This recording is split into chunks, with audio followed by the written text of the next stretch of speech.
नमस्कार दोस्तों, मेरा नाम अंकित द्विवेदी है। मैं साइकोलॉजिस्ट हूँ प्रतापगढ़ से। स्वागत करता हूँ आप लोगों का अपने यूट्यूब चैनल पर।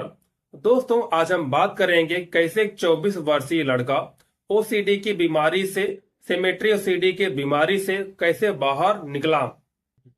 रोहन एक 24 वर्षीय छात्र था जिसे कि सोमेट्री ओसीडी था। वह अपने सारे काम सुव्यवस्थित तरीके से करता था। जैसे कि पानी की बोतलें रखनी है तो वह एक रूप में रखता था। पेन रखना होता है उसे भी सिमेट्रिक रूप से रखता था, एक समान रूप से रखता था। यदि कॉपियां भी रखनी होती हैं वो भी एक समान रूप से रखता था। यहाँ तक कि यदि वह निबंध भी लिखता था तो सारे लाइन में जो उसके शब्द होते थे वो भी बराबर होते थे।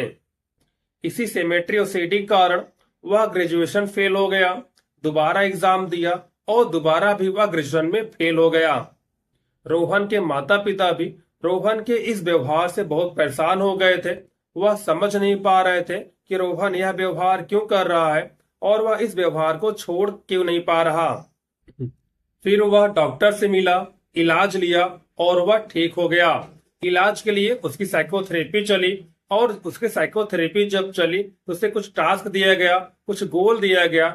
जिस गोल को उसे प्राप्त करना था, जिस टास्क को उसे करना था, उसका पहला गोल इस प्रकार से था। उसे जो टास्क दिया गया कि आपको सप्ताह में कम से कम 3 बार 2 घंटे के अंदर एक निबंध लिखना है और वो निबंध नॉन सिमेट्रिक तरीके से लिखना है।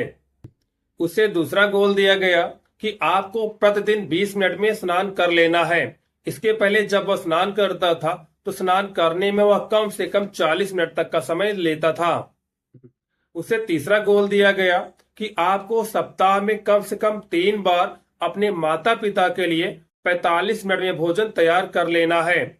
इसके पहले जब वह भोजन बनाता था वह कम से कम 2 घंटे लेता था, क्योंकि सारी चीजें वह सुव्यवस्थित तरीके से करता था।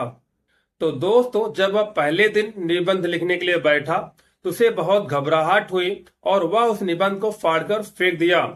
परंतु उनके माता पिता ने उसे बहुत प्रोत्साहित किया और दोबारा लिखना स्टार्ट कर दिया।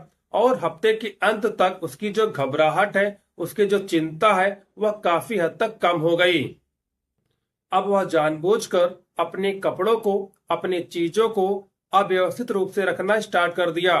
वह अपने माता पिता के लिए 45 मिनट में भोजन बनाना स्टार्ट कर दिया और धीरे धीरे उसके जो सिम्टम्स है वो कम होते चले गए और लगभग 10 सत्र के बाद वह नॉर्मल हो गया और उसके बाद वह एग्जाम दिया और वह ग्रेजुएशन की परीक्षा पास हो गया।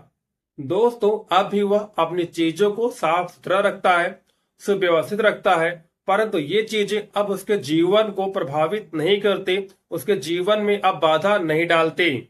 इसी प्रकार दोस्तों, आपके जीवन में जो भी समस्याएं हैं, जो भी मानसिक परेशानियां हैं, उसे छिपाए नहीं, साइकोलॉजिस्ट को दिखाएं ताकि आप वो जिंदगी जिएं जिसके आप हकदार हैं।